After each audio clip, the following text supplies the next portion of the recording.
దేవుని పరిశుద్ధ నామానికి మహిమ కలుగునుగాక.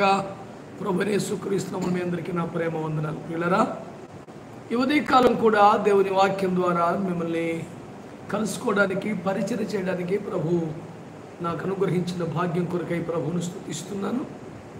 వచ్చిన ప్రార్థన చేసుకొని మన కార్యక్రమాన్ని ప్రారంభించుకుందాం. ప్రేమ కలిగిన మా మహాపరిశుద్ధ తండ్రి, యేసు రక్తాన్ని చేతపట్టుకుని మరలా నీ కృపా సింహాసనం చేరి ప్రార్థన చేస్తున్నాం.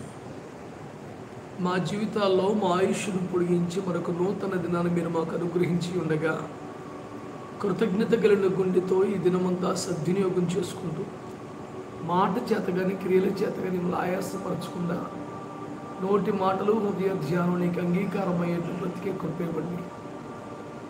పగలు ఎగురు బాణములు, మధ్యాహ్నములు పడిచే రోగములు, చీకటిలో సంచరించే తెగులను యేసు నామములో బంధించి నాశనం చేస్తున్నాను. మమ్మలను, మా పరిచారకులను, మా కుటుంబములను, మా సంఘములను, మా సహదాసులను అందరినీ మీ యొక్క రక్త ప్రోక్షణ కిందికి అగ్ని కంచెలోకి తీసుకొస్తున్నాం. ఈ లైవ్ ద్వారా కార్యక్రమంలో పాలు పొందుతూ ఏకీపిస్తున్న ప్రజలందరినీ మీరు ఆశీర్వదించి పూర్తిగా మీకు లొంగిపోతూ మీకు అప్పగించుకుంటాం. ఈ కార్యాన్ని మీరు జరిగించమని పరిశుద్ధాత్మ మీ అధికారం, మీ నడిపింపు, మీ సహాయాన్ని అర్థిస్తూ అప్పగించుకుంటాం. యేసు నామములో ప్రార్థించుకుంది ఉన్నాము తండ్రి. ఎప్పట్లాగనే కుమారుడు దేవుడికి 2 పాటలు పాడి దేవుని మహింపరిచిన తర్వాత క్లుప్తంగా దేవుని వాక్యాన్ని ధ్యానం చేసుకుందాం. దేవుని పరిశుద్ధమైన నామానికి స్తోత్రం కలుగుగాక. అందరికీ ప్రత్యేకమైన వందనాలండి. ప్రభు గారు ఇచ్చిన పాట ఉత్సాహపూరిత ఆనంద యాత్ర పాట పాడుకుంటూ దేవుని నామాన్ని మహింపరుచుకుందాం.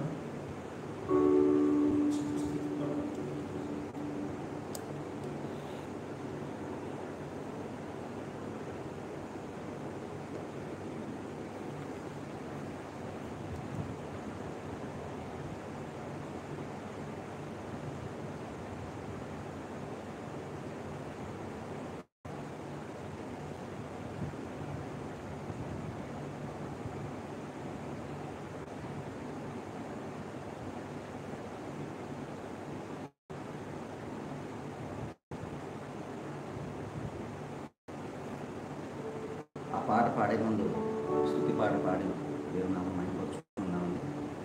కనికరించు యేసు దేవా నీకే స్తోత్రం.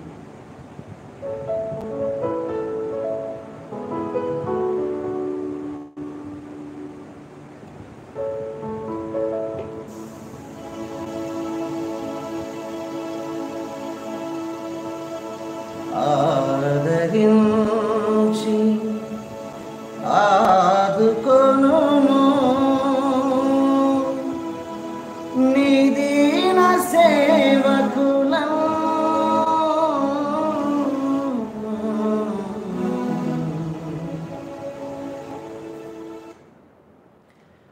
కనికరించు యేసుదేవా నీకే స్తోత్రము. కనికరించు యేసుదేవా నీకే స్తోత్రము. ఆదరించి ఆదుకొను నీ దీన సేవకులను, ఆదరించి ఆదుకొను నీ దీన సేవకులను, కనికరించు యేసుదేవా నీకే స్తోత్రము. కనికరించు యేసుదేవా నీకే స్తోత్రము.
హల్లెలూయా.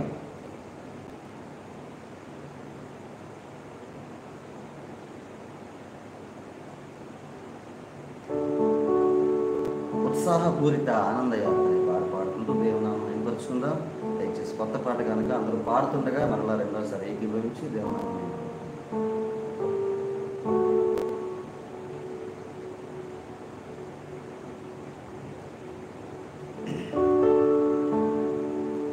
ఉత్సాహపూరిత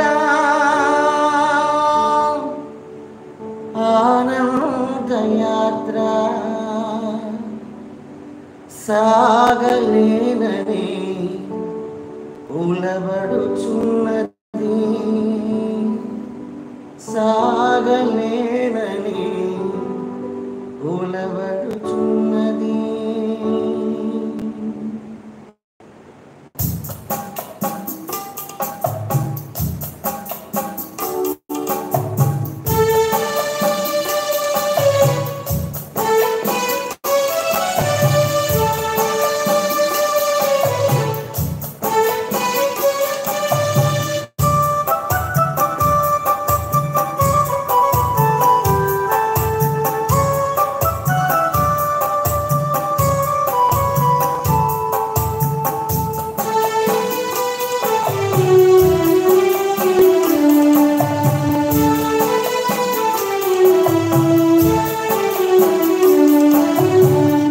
ఉత్సాహపూరిత ఆనందయాత్ర సాగలేనని ఉలబడుచున్నది, ఉత్సాహపూరిత ఆనందయాత్ర సాగలేనని ఉలబడుచున్నది. ప్రణనాయక నా సహాయక యేసునావిక నీవే దిక్కిక, ప్రణనాయక నా సహాయక యేసునావిక నీవే దిక్కిక. ఉత్సాహపూరిత ఆనందయాత్ర సాగలేనని ఉలబడుచున్నది, ఉత్సాహపూరిత ఆనందయాత్ర సాగలేనని ఉలబడుచున్నది.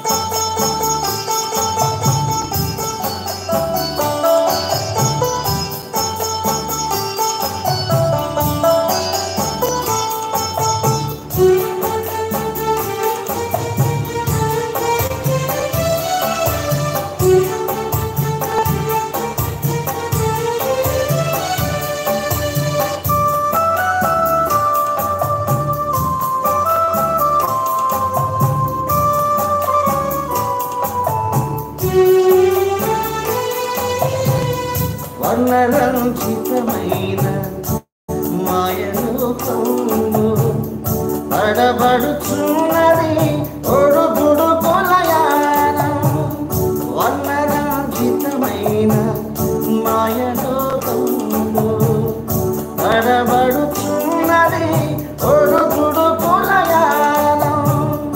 ఎండమావులలో మోసపోయిన ప్రాణం, ఎండమావులలో మోసపోయిన ప్రాణం నీ చరణములే శరణనుచున్నది, నీ చరణములే శరణనుచున్నది. ఉత్సాహపూరిత ఆనందయాత్ర సాగలేనని ఉలబడుచున్నది, ఉత్సాహపూరిత ఆనందయాత్ర సాగలేనని ఉలబడుచున్నది. ప్రణనాయక నా సహాయక యేసునావిక నీవే దిక్కిక. అందరూ కలిసి పాడదాం. ప్రణనాయక నా సహాయక యేసునావిక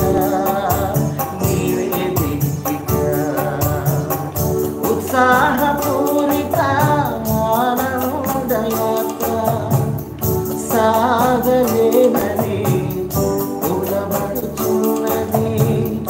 ఉత్సాహపూరిత ఆనందయాత్ర సాగలేదని ఉలబడుచున్నది.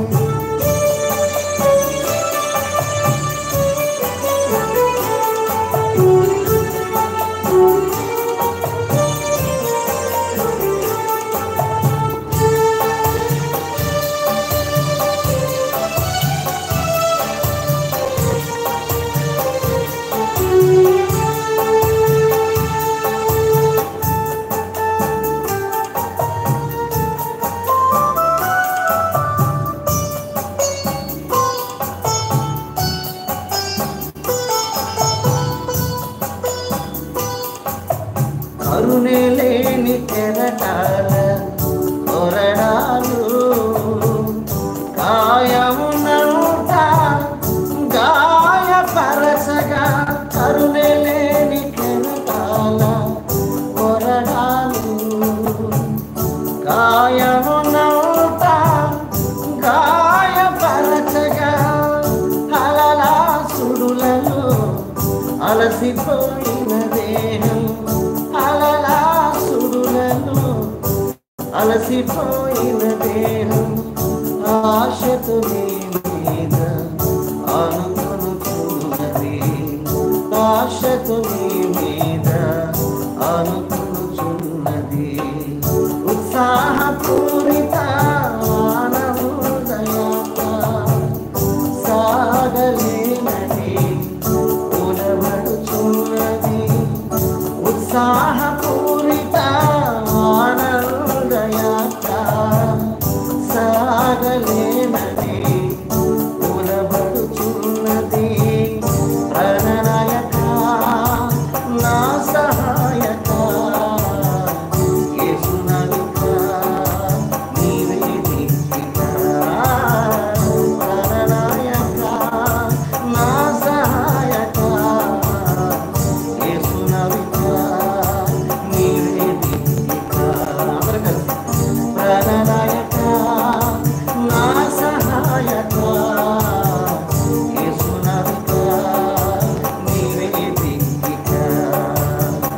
ప్రణనాయక నా సహాయక యేసునాయక నీవే దిక్కిక. యేసునాయక నీవే దిక్కిక. యేసునాయక నీవే దిక్కిక. హల్లెలూయా.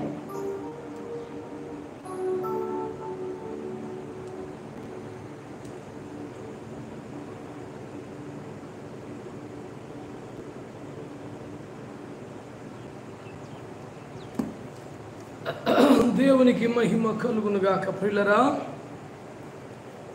మరొక సంక్షిప్త సందేశాన్ని పట్టుకొని ప్రభు పాద సన్నిధిని మీ దగ్గరికి రాగలిగాను.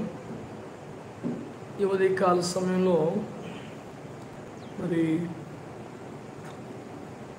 సిద్ధపడటం ఎలా అనే అంశానికి సంబంధించి ప్రభు నాకు 4 అంశాలు 4 పాయింట్స్ ఇచ్చారని మీతో నేను విన్నవించుకున్నాను. అందులో 3 ఇంతకుముందు మీతో పంచుకోగలిగే అవకాశం ప్రభు ఇచ్చారు.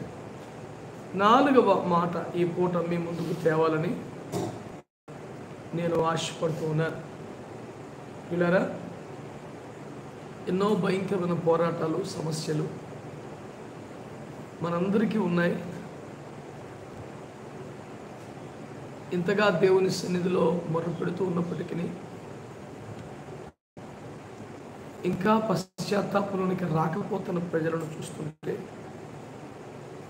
ఇంకా దిద్దుబాటును ప్రేమించని సేవకులను చూస్తుంటే, ఇంకా రాకడ స్పృహ రాని విశ్వాసులను చూస్తుంటే, ఇంకా ఇదే స్థాయి భారాన్ని పొందుకోలేకపోతున్న EFJ సహోదరులను చూస్తుంటే గుండె పగులుతోంది, భారం అధికమవుతుంది.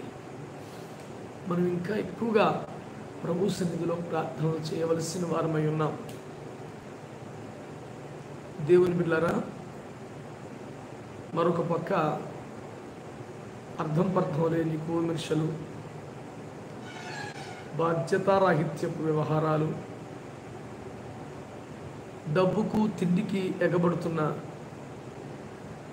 కొందరు మన సహోదరులు, ఇవన్నీ హృదయాన్ని ఎంతగానో కృంగదీస్తున్నాయి.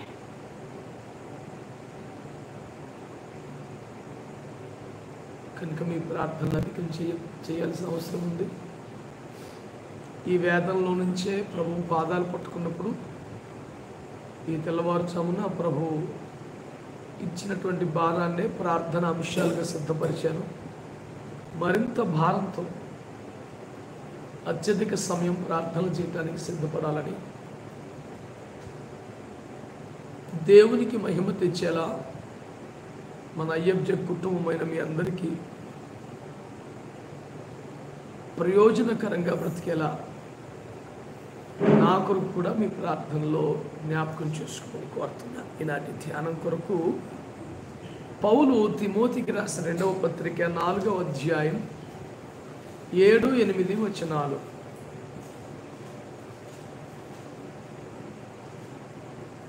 మంచి పోరాటము పోరాడి తిని, నా పరుగు కడముట్టించి తిని, విశ్వాసము కాపాడుకుంటుంది. ఇక మీద నా కొరకు నీతి కిరీటం ఉంచబడి ఉన్నది. ఆ దినమందు నీతి గల న్యాయాధిపతి అయిన ప్రభు అది నాకు మాత్రమే కాకుండా తన ప్రత్యక్షతను అపేక్షించు వారికి అందరికీ అనుగ్రహించును. దేవునికి మహిమ కలుగునుగాక. ప్రభు మనతో మాట్లాడునుగాక. ప్రియులారా, ఒకటి రెండింతలుగా వాక్యాన్ని సమకూర్చుకోవడం, 2 అత్యధిక సమయం ప్రార్థనలో గడపటం, 3వది మనల్ని మనం కట్టుకోవడం. ఇవి 3 రకాల సిద్ధపాట్లని. ఇక 4వది ఈ పరంపరలో చివరిదిగా ప్రభు నాకు ఇచ్చినది మనం ఎలా సిద్ధపడాలి, ఎలా సిద్ధపడగలం, ఆమేన్ ప్రభు యేసు రమ్ము అని ఎలా అనగలం అని అడిగితే, రెండింతలుగా వాక్యాన్ని సమకూర్చుకోవటం ద్వారా, ఎక్కువగా ప్రార్థనలో గడపటం ద్వారా, మనల్ని మనం కట్టుకోవటం ద్వారా, అలాగే ఒక జయ జీవితం ద్వారానే ఆమేన్ ప్రభు యేసు రమ్ము అనే ధైర్యం మనకు వస్తుంది. జయ జీవితం లేకుండా ప్రభు వచ్చేస్తే పర్వాలేదు అనుకోగలమా? ఇంకా పాపముతో పోరాడుటలో రక్తం కార్చలేకపోతే, శరీరముతో అబద్ధ బోధలతో ఆకాశ మండలముల దురాత్మల సమూహములతో అసలు పోరాటమే లేకపోతే, ప్రారంభించకపోతే, నువ్వు రాకడికి ఎలా సిద్ధపడగలిగినట్లు? సిద్ధపడలేనట్టేగా, విఫలమైపోయినట్టేగా. అందుచేతనే ఈ పూట మనవి చేస్తున్నాను. పౌలయ్య గారు ఆ మాటలు ఎంత సిద్ధపడి, ఎంత ధైర్యంగా అనిపిస్తుంది.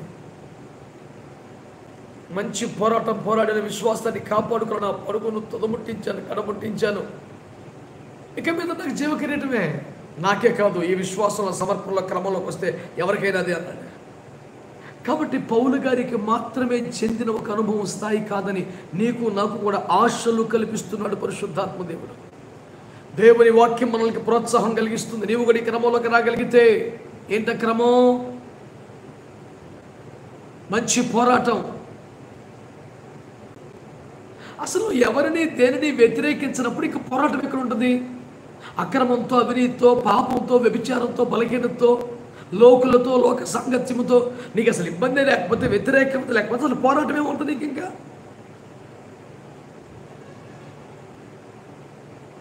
అందుకనే 15వ కీర్తనలో దేవుని గుడారములో నివసింపదగిన వారి క్వాలిటీస్ రాస్తూ ఏమన్నాడో తెలుసునా?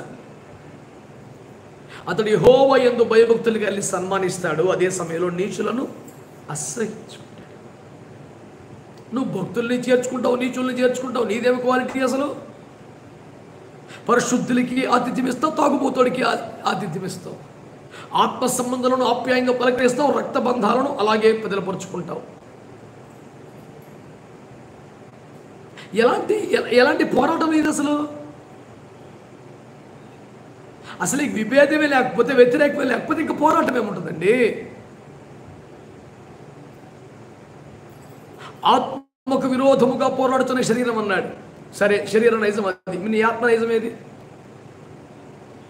శరీరం దాని ఇచ్చలతో చంపేసే కసి ఆత్మకు ఉండాలిగా, దాన్ని నలగొట్టుకునే కసి నీకు ఉండాలిగా, పోరాటం ఉంటేగా. ఆయన పోరాడాడు కాబట్టి ఈ పోరాటంలో వచ్చిన సవాళ్ళకి, శోధనలకి, శ్రమలకి, వ్యతిరేకతకి, సహాయ నిరాకరణకి, ఇబ్బందులకి పోకుండా, చల్లారిపోకుండా విశ్వాసాన్ని కాపాడుకున్నాడు కనుక తనకు అప్పగించబడ్డ, తన ముందు ఉంచబడ్డ పరుగు రంగాన్ని, పంది రంగాన్ని పూర్తి చేయగలిగాడు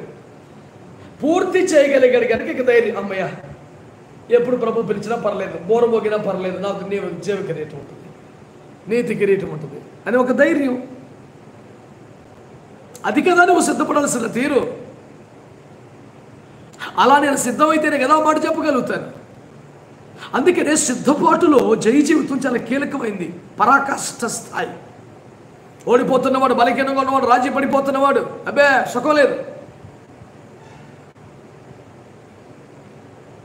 నువ్వు పెన్ను పేపర్ తీసుకుని నిజంగా రాసుకో. నువ్వు దేని మీద పోరాటం చేస్తున్నావు? వ్యక్తుల మీద చేస్తున్నావా? గిట్టని వారి మీద చేస్తున్నావా? నేను విమర్శించిన వారి మీద చేస్తున్నావా?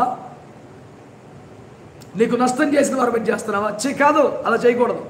ఏ శరీరి మన శత్రువు కాదు కదా. మన శరీరమే మన శత్రువు. ప్రాణం పోయేంతవరకు అంటిపెట్టుకుంటే అతిపెద్ద శత్రువు శరీరమే కదా. అందుకనే మనం శరీరానుసారముగా బ్రతికినలా చావవలసిన వారమై ఉన్నాం. కానీ ఆత్మచేత శరీర కీలను చంపితే మనం బ్రతుకుతాం. శరీరం బలహీనమే, కానీ ఆత్మ సిద్ధంగా ఉండాలి. కనుక నీ శరీరంతో పోరాడాలి, అబద్ధ బోధనతో పోరాడాలి. అబద్ధ బోధకులతో కాదు, బోధలతో పోరాడాలి. ఆకాశ మండలం ముందు దురాత్మల సమూహాలతో పోరాడాలి.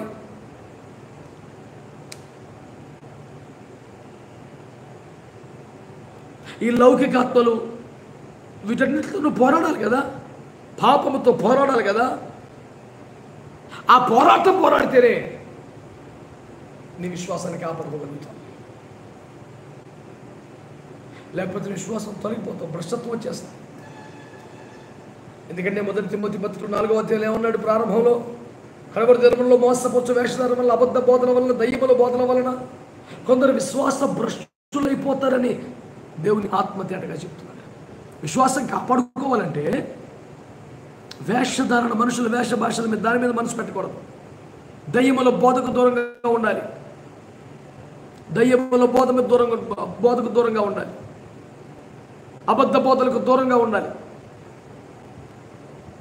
జ్ఞానమని అబద్ధముగా చెప్పడం, విపరీత వాదాలకు దూరంగా ఉండాలి. ఎందుకంటే ధనాపేక్షకు దూరంగా ఉండాలి. వీటన్నిటి వల్ల ఏమవుతుందంటే చాలామంది విశ్వాస భ్రష్టులు అయిపోతున్నారని చెప్పి, అంటే విశ్వాసుల నుంచి తొలగిపోతున్నారని. మరి పౌలు గారి విశ్వాసాన్ని కాపాడుకున్నానంటే అర్థం ఏంటి? ఈ ధనాపేక్షతో పోరాడాడు అన్నమాట. జ్ఞానమని అబద్ధంగా చెప్పడం, విపరీత వాదాలతో పోరాడాడు అన్నమాట. ఈ దయ్యముల బోధ, మనుషుల వేషధారంతో పోరాడాడు అన్నమాట.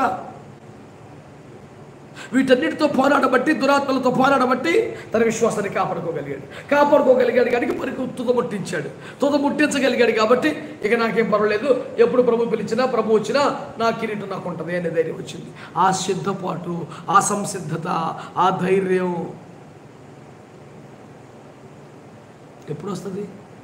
జయిస్తే కదా. నువ్వు వారితో రాజీ పడిపోతావు, వారితో లాలూచి పడిపోతే, నీకు డబ్బులు ఇస్తాలు ఎవరి దగ్గరికి వెళ్ళే బుద్ధి నీదైతే, నీకు సందాయిస్తాలు పాపాన్ని ఖండించలేని బలకింద నీదైతే, నీవు ఉపయోగపడేవాడిని పొగిడి పక్కన పెట్టుకునే రకం నువ్వైతే, చీ. నీకు పోరాటం వెళ్ళినప్పటికీ చేతి ఎందుకు ఉంటుంది? అమాయకంగా ఆలోచిస్తున్నావు. కానీ పొద్దుగుకులు కూర్చొని వేసు రక్తం హల్లేలూయా ఆ స్తోత్రం జయించేది వస్తుందా? పోరాడాలి.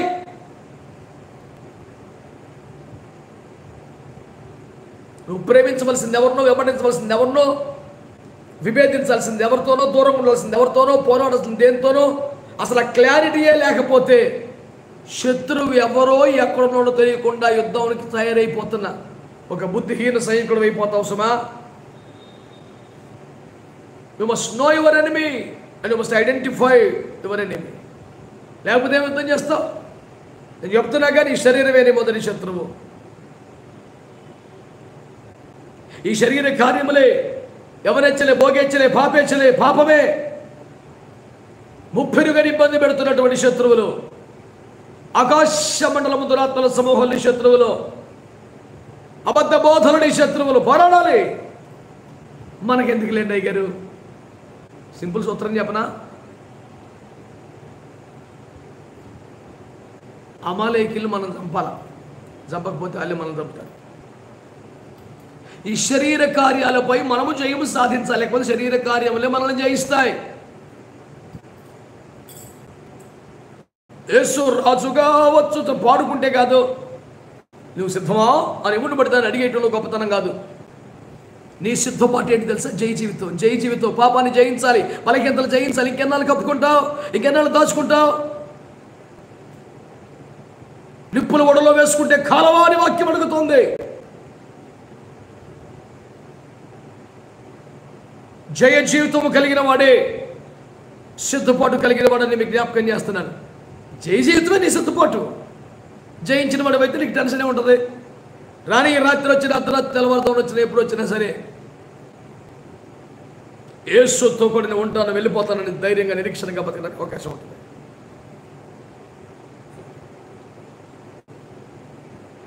మరలా చెప్తున్నా, నిన్ను శత్రువుగా భావించి బాధిస్తున్న ఎవరు కానీ, ఏ శరీరి కానీ మనకు శత్రువు కాదు, నీ సొంత శరీరమే.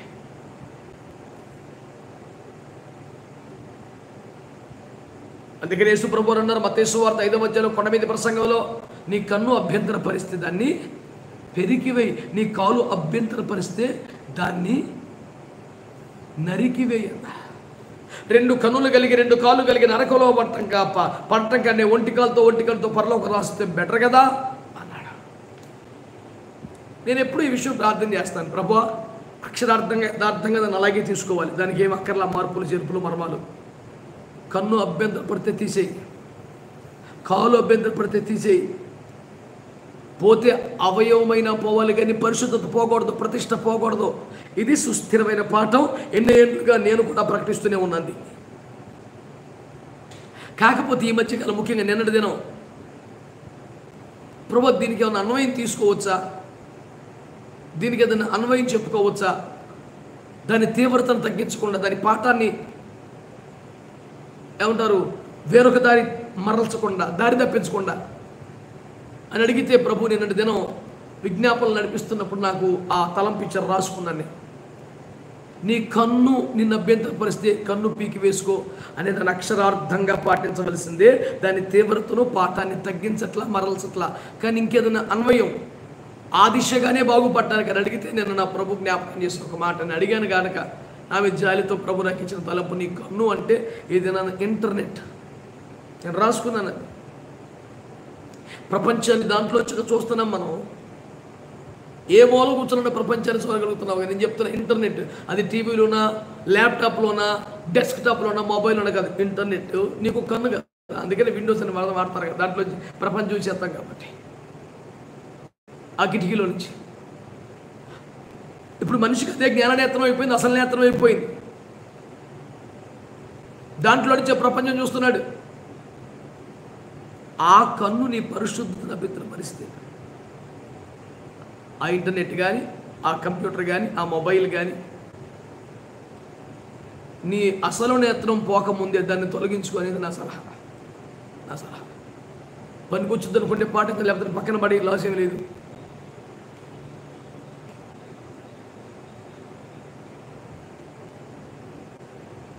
ఉపయోగపడుద్ది అనుకుంటే వాడుకో, లేకపోతే అవతల పడి పెద్ద విషయం లేదు. కానీ అది నన్ను అభ్యంతరపరిస్తే ఉపయోగించుకోగలిగితే సక్రమంగా, ఇంట్లో కత్తులు ఉంటాయి, కూరగాయలు కోసుకుంటూ పేరు కోసుకుంటూ ఉంటే ప్రమాదం కదా. సద్వినియోగం చేసుకుంటే ఢోకా లేదు, దేవునికి స్తోత్రం. విద్యుత్ శక్తి వల్ల అంతా బ్రతుకుతున్న వ్యవహారం అంతా దానివల్లే. ఇలా బయటపడకుండా చస్తావు. ఏదైనా దుర్వినియోగం, అపసమయ విధానం నాశనమే. ఇది కూడా సక్రమంగా వాడుకుంటాను, ఇదిగో ఇలా వాక్యం వింటాను, వాక్యం పంచి పెడతానంటే వాడుకో. కానీ నేను అభ్యంతర పరిస్తేనే నేను చెప్పిన మాట. దాన్ని తీసేసి ఇంటర్నెట్ లేకుండా ఎలా పోతావు, బుద్ధి జ్ఞానం లేని పనికి మళ్ళీ వాగడంతో పోతే నేనేం చేయలేను. అభ్యంతర పరిస్థితి అన్న పదం ఫస్ట్ నుంచి వాడుతున్నాను. అభ్యంతరం కాకుండా నువ్వు జారు చూసుకుంటానంటే శభాష్, వాడుకో. నేను కూడా దాన్ని వాడుకునే కదా నీకు వాక్యం చెప్తున్నాను. అభ్యంతరం అయితే తీసేయి. నా టీం వర్క్లో మినిస్ట్రీలో ఒక 20 ఏళ్ల క్రితం ఒక స్టేట్మెంట్, సుమారు 18 సంవత్సరాల అనుకుంటా, 16 సంవత్సరాల క్రితం ఓ సభలో చెప్పిన స్టేట్మెంట్, డెస్ట్రాయ్ ద డిస్టర్బెన్స్. దేవుని పనికి, దేవుని సేవకి, ఆత్మీయ జీవితానికి ఏదన్నా ఆటంకం వస్తే తీసిపడేదాన్ని.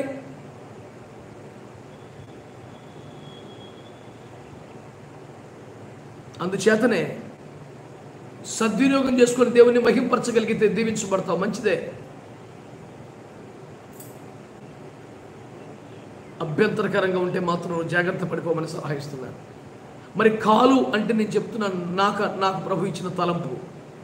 కన్ను అంటే ఇంటర్నెట్, ఈ టెక్నాలజీ అన్నాను కదా. మరి కాలు అంటే స్నేహాలు, బంధాలు.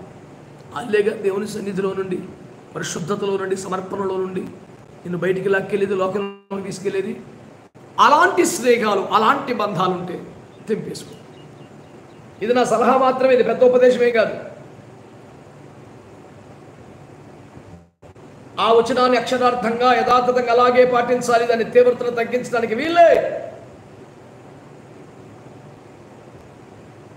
ఆ ఫలితాన్ని, ఉద్దేశాన్ని సాధించడానికే నీవేమైనా అన్వయించుకోవాలనుకుంటే ఇలా అన్వయించుకొని బాగుపడు అనేది నా ఉపదేశం. దేవునికి స్తోత్రం కలుగును గాక. యథావత చెప్పొచ్చు ఏంటంటే జయ జీవితం కావాలి, వీటిని అధిగమించాలి. జీవితంలో భాగమైపోతున్నాయి, మెల్లిగా ఆక్రమించుకుంటున్నాయి. మేల్కోవాలి, తిప్పలబడాలి, వాటిని గుర్తించాలి, పోరాడాలి, జయ జీవితం సాధించాలి. అప్పుడే ఆమేన్ ప్రభువే యేసు అని పిలవగలుగుతాం.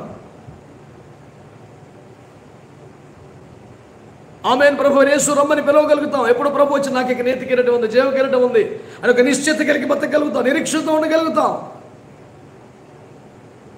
కనుక జయ జీవితానికి ప్రయాసపడాలని నేను మీకు జ్ఞాపకం చేస్తా ఉన్నాను ప్రియులారా. పౌలు గారు ఈ అబద్ధ బోధనతో, విశ్వాసమును భ్రష్టు పట్టించే ఈ లక్షణాలతో, శరీర కార్యములతో విపరీతమైన పోరాటము చేసినారు కనుక వారు జయించగలిగినారని మీకు జ్ఞాపకం చేస్తున్నారు. అందుకనే నాకు ఇక నీతి కిరీటమే అని ఒక అద్భుతమైనటువంటి, మనకు సవాలుగా నిలబడిన సాక్ష్యాన్ని వారు చెప్పగలిగారు. దేవుని బిడ్డలారా, మరొక మాట మీకు మనవి చేసి నేను ఈ పూట సెలవు తీసుకుంటాను. మీరు చూస్తే మనము జయించాల్సిన విషయాలు ఎంత సున్నితంగా ఉంటాయో జ్ఞాపకం చేయడానికి ప్రకటన గ్రంథము 2-3 అధ్యాయాలలో 7 సంఘాలకు రాయబడ్డ దిద్దుబాటు లేఖనం, లేదా సంఘ కాపురులకు రాయబడ్డ దిద్దుబాటు లేఖల్ని జ్ఞాపకం చేస్తాను. 7 మాటలు మీ దృష్టికి తీసుకొస్తున్నాను. ఇందులో స్ముర్ణ, ఫిలదెల్ఫియా సంఘాల్లో ఏ లోపాన్ని ప్రభు పట్టుకోలేదు, ఎంత బాగునో మెచ్చుకున్నారు. అయినా చివరిలో అదే మాట వాడారు. 7 సంఘ కాపురులకు రాసిన దిద్దుబాటు లేఖలలో ప్రతి లేఖ ముగింపు ఏమిటి? ప్రతి లేఖ ప్రారంభము దేవునికి ఒక విశేషణతో ప్రారంభమైతే, ఓ ప్రత్యేకతతో ప్రారంభమైతే, ముగింపు మాత్రం కామన్ పాయింట్, జయించువాడు, జయించువాడు, జయించువాడు. నీకు జయ జీవితం లేకపోతే అవ్వదు. ఇప్పుడు ఏం జయించాలి, ఎలా జయించాలి, ఎంత జయించాలి అనే పాయింట్కి రాగలిగితే అక్కడ ఎఫెసులో ఉన్న పాస్టర్ గారికి ఏం చెప్పాడు? మొదట నీకున్న ప్రేమను వదిలితవని నీ మీద నేరం మోపుతున్నాను అంటూ చివరిలో ఉన్నాడు, జయిస్తేనే పరదేశులో మరుగైన మన్నా, జీవవృక్ష ఫలం. ఇప్పుడు ఎఫెసీలో ఉన్న పాస్టర్ గారు ఏం జయించాలి? మొదటి ప్రేమను కోల్పోతున్న ఆ బలహీనతను జయించాలి. అతడు వ్యభిచారం చేయలే, దొంగతనం చేయలే, ఎక్కడ తప్పు చేయాలి, కానీ ప్రేమను కోల్పోతున్నాడు. ప్రేమను కోల్పోతున్నాడు. జయించిన వాడికే అంటూ ముగించి అంటే ఏం జయించాలి? ప్రేమను కోల్పోతున్న యొక్క బలహీనతను జయించాలి. నువ్వు ఎఫెసులో ఉన్న పాస్టర్ గారి వల్లే ఉంటే, ఇది కేవలం సంఘ కాపురును ఉద్దేశించి రాసిన లేఖను గుర్తుపెట్టుకో. ఎఫెసులో ఉన్న సంఘపు కాపరికి చెబుతున్న మాట, మొదటి ప్రేమ తగ్గిపోయింది నీలో, మొదటి ప్రేమను కోల్పోయావు నీవు. దేనివల్ల ప్రేమ తగ్గిపోతుంది? అక్రమం విస్తరించినందువల్లేనా? ఏ క్రమాలు కోల్పోయావు? ఏ వ్యామోహంలో పడిపోయావు? ఏ గర్వం ప్రవేశించింది? ప్రేమను కోల్పోవునంతగా ఏం జరిగింది చల్లారిపోవడానికి? అగ్ని జ్వాల సమమైన దైవాగ్ని ప్రేమ నీలో మళ్ళా రగలాలి. మెల్లిగా చల్లారిపోతున్న ప్రేమ తగ్గిపోతుందే, ఆ స్థితిని జయించాలి. లేకపోతే నీ దీపస్తంభం పోతుంది అని చోటు నుండి నీ స్థానమే గల్లంత అయిపోద్ది. ఏ పాపం చేయకుండానే సుమా ఆలోచించండి. మరి కేవలం ప్రేమను కొంచెం కొంచెం నెమ్మదిగా కోల్పోవటం. రెండవది స్ఫురణ సంఘం.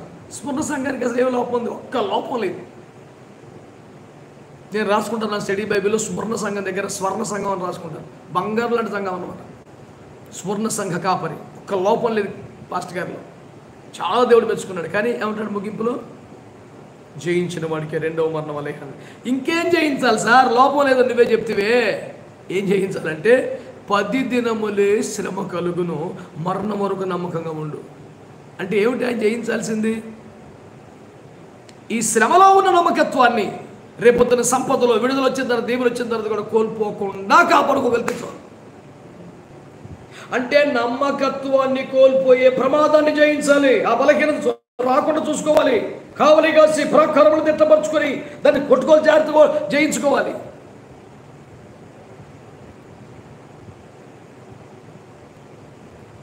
అప్పటికైతే ఒక లోపం లేనివాడేగా స్వర్ణ సంఘ పాస్టర్ గారు.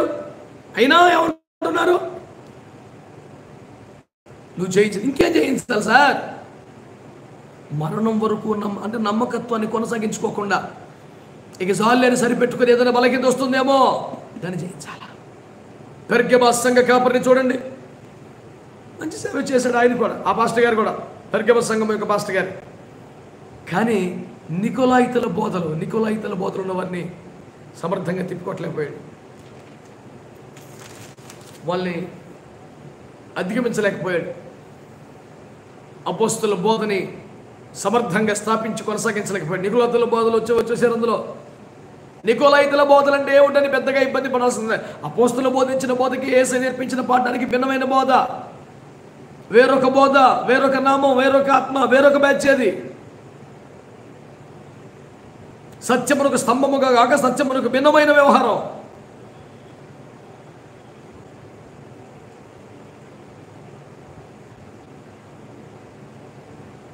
అంచేతనే నేను మనవి చేస్తున్నాను,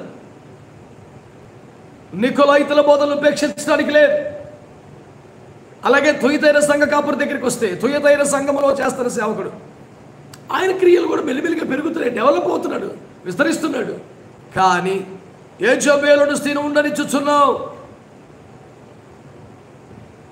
ఏలియా కాలంలోనే చచ్చిపోయింది కదా యెజబెలు, ఇంకెక్కడుంది?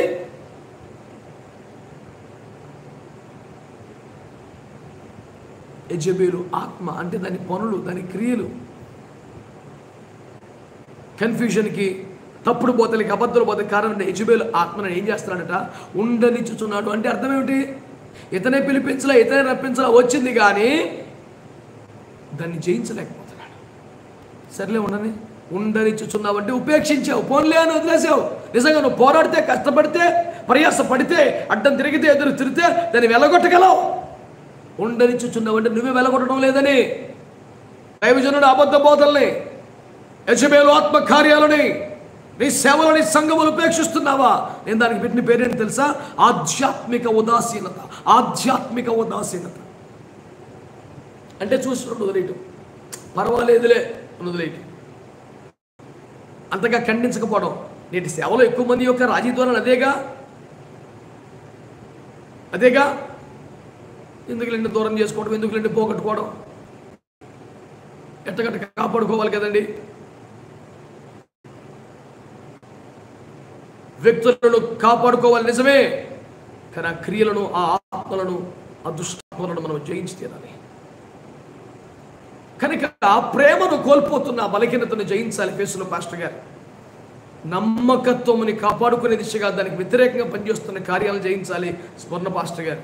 నికోలాయితల బోధలు జయించాలి పెర్గమ పాస్టర్ గారు. ఆధ్యాత్మిక ఉదాసీనతను జయించాలి తుయతైర పాస్టర్ గారు. మరి సార్తీస్ పాస్టర్ గారు, నీ క్రియలు నా దేవుని ఎదుట సంపూర్ణముగా కనబడలేవు గనక నువ్వు జాగరూకుడువై మిగతా వాటిని బలపరుచుకో, లేకపోతే పోద్దని చెప్పాడు. అంటే ఏం చేయించాలి? అన్ని ఏ ప్రసంగం విన్నా, ఏ ఉపదేశం విన్నా, ఏ గద్దింపు వచ్చినా, ఏ హెచ్చరిక వచ్చినా కన్నీరు గారుస్తాడు, సరి చేసుకుంటాడు. వెంటనే ఆ రోజే మొదలెడతాడు, కొన్ని రోజులకి మళ్ళీ మానేస్తాడు. దేవుని వాక్యం చదివావా అని దేవుడు మాట్లాడాడు, ఆ రోజు మొదలెడతాడు సీరియస్గా. అది కాదు మొత్తం చదివేస్తాడికి మళ్ళీ చదవడు. ఏదైనా ఆరంభ శూరత్వమే, కొంతకాలమే. నీ క్రియలు నా దేవుని దగ్గర సంపూర్ణమైనవిగా కనబడే. ఎంత పెద్ద మాట్లాడు తెలుసా? క్రియలు లేని విశ్వాసము మృతమని యాకోబు పత్రికలో చెప్పి, యాకోబు పత్రికలో చెప్పి, నీ క్రియలు నా దేవుని దగ్గర సంపూర్ణమైనవిగా కనబడలేదు గనుక నీవును మృతుడివి అని చెప్పాడు సార్థి సంఘ కాపరికి. క్రియలు లేకపోయినా మృతుడే, క్రియలు సంపూర్ణం కాకపోయినా మృతుడే. సంపూర్ణ దర్శనం లేకపోతే నా క్రియలు, నా ప్రార్థన, నా సేవ, నా పరిచర్య, నా సమర్పణ ఓ సంపూర్ణతకు రావాలని కసి లేకపోతే, ఆ గురిగా పని చేయకపోతే, ఇంతకాడికి చాలు అనే ధీమానికి వచ్చేస్తే ఆ లోపం, ఆ బలహీనతను జయించాలి. ఇక ఫిలదెల్ఫియా సంఘ కాపరి గారు ఉన్నారు. ఆయన కూడా ఎక్కడ లోపం పట్టుకోలేదు ప్రభు.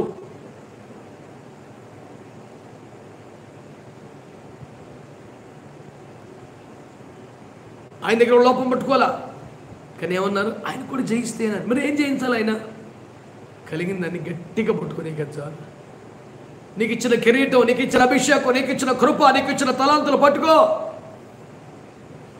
నీవు జయించవలసినది ఏదైనా ఉందా అంటే ప్రభు నీకు అనుగ్రహించడానికి గట్టిగా పట్టుకోకుండా, కాపాడుకోకుండా దాన్ని లైట్ తీసుకోవడం, పర్లేదులే ఉంటుంది అనుకోవటం. ఒకవేళ ఆ స్థితిలో నీవు ఉంటే జాగ్రత్త పడిపో. ఆ లోపం రాకుండా, బలహీనత రాకుండా చూసుకో. ఇక సర్వభ్రష్ట సంఘంగా మనం అందరం బాధ్యపడిపోయి లవోదికీయ సంఘానికి ఉన్న ఒక్క మాటలు చెప్పాలంటే, ఆ సంఘాన్ని కూడా జయించాలంటూనే దేవుడు అద్భుతమైన ఆఫర్ ఇచ్చాడు. తలుపులు తీస్తే తలుపు చేస్తానని. అంటే అర్థం ఏంటి? యేసయ్యని బయట పెట్టే వాళ్ళు బతుకుతున్నారు. వాళ్ళ ప్రార్థన, వాళ్ళ ఉపదేశం, వాళ్ళ సంఘం, వాళ్ళ పాటలు. ప్రభువుకు తలుపులు తీలే. ప్రభు బయటే ఉన్నాడు, కొడుతున్నాడు, తలుపులు పట్టించుకోవట్లా. దేవుని సంఘమా, దేవుని సేవకులారా, ప్రభువుకే ప్రవేశం లేని, ప్రభువునే రానివ్వకుండా బయట పెట్టే చేస్తున్న సేవ, ప్రభువు లేని, ప్రభు రాని సభ, ప్రభు లేని, ప్రభు రాని, ప్రభువును బయట పెట్టిన ఆరాధన, ప్రసంగం ఎందుకండి? ఇంకెందుకు? ప్రభువుని బయట పెట్టేసే ఆ దుర్మార్గతను జయించాలి, ఆ పాపిష్టి స్థితిని జయించాలి. అందుచేతనే నేను మాట్లాడుతూ, ఒక జయ జీవితం ఉంటే వీటిని జయిస్తేనే కదా అమ్మాయి పర్లేదు ప్రభు వచ్చినా, అదే కదా సిద్ధపాటు. మరొక జయ జీవితం లేకుండా అమ్మో వచ్చేస్తాడేమో, అమ్మో ఎలాగనుకుంటే ఇంకేం సిద్ధపడదు. ఈ పూట ప్రభు మనకిస్తున్న ఉపదేశంలో మాటలు విశ్వాసాన్ని కాపాడుకోవడానికి, ఉపదేశాన్ని కాపాడుకోవడానికి, నీతిని, భక్తిని కాపాడుకోవడానికి, నీ ఎదుట ఉంచబడ్డ పరుగు ముగించడానికి నువ్వు పోరాటం చేయాలి. అలా పోరాడి వీటిని కాపాడుకోవాలి, జయించాలి. అలా జయించిన వాడికే ఆ ధీమా, అనిశ్చయత, ధైర్యం వస్తుంది. అదే సిద్ధపాటు అంటే. ప్రభు చేస్తాడు కాబట్టి, ఎప్పుడు మరణమో నాకు తెలియదు కాబట్టి నేను గొప్ప జయించాలి, నేను రెడీగా ఉండాలి. అదే కదా సిద్ధపాటు అంటే. సంఘ కాపురులుగా, సేవకులంగా నేనేం జయించాలనిపిస్తే, ఇదిగో 7 ప్రేమ తగ్గిపోతున్నా, మొదటి ప్రేమ కోల్పోతున్న ఆ స్థితిని, అంతవరకు నమ్మకత్వాన్ని కాపాడుకునే ఆ పోరాటాన్ని మనం జాగ్రత్తగా కాపాడుకోవాలి. నికోలాయితల బోధలను జయించాలి, ఆధ్యాత్మిక ఉదాసీనతను జయించాలి, క్రియలు సంపూర్ణం లేపుని ఆ అసంపూర్ణమైన ఆ స్థితిని, నిర్జీవ స్థితిని జయించాలి. గట్టిగా పట్టుకోవడం అనే విషయంలో ఏమాత్రం ఏమరపోటును రానివద్దు. ప్రభువుని బయట పెట్టి నీ అంతటి నువ్వే చేసేసుకునే ఆ భయంకరమైన సేవని, భక్తిని మానేయాలి. జయించిన వాడికి, జయించిన వాడికి, జయించిన వాడికి నీ కిరీటమైన, జీవ కిరీటమైన, నిత్యత్వమైన, రాగలెత్తబట్టమైన జయ జీవితము అనే సిద్ధపాటును సంపాదించుకోవడానికి ప్రభు పాదాలు పట్టుకుందాం. దేవుడు మనల్ని దీవించుకున్నాక. ప్రార్థన.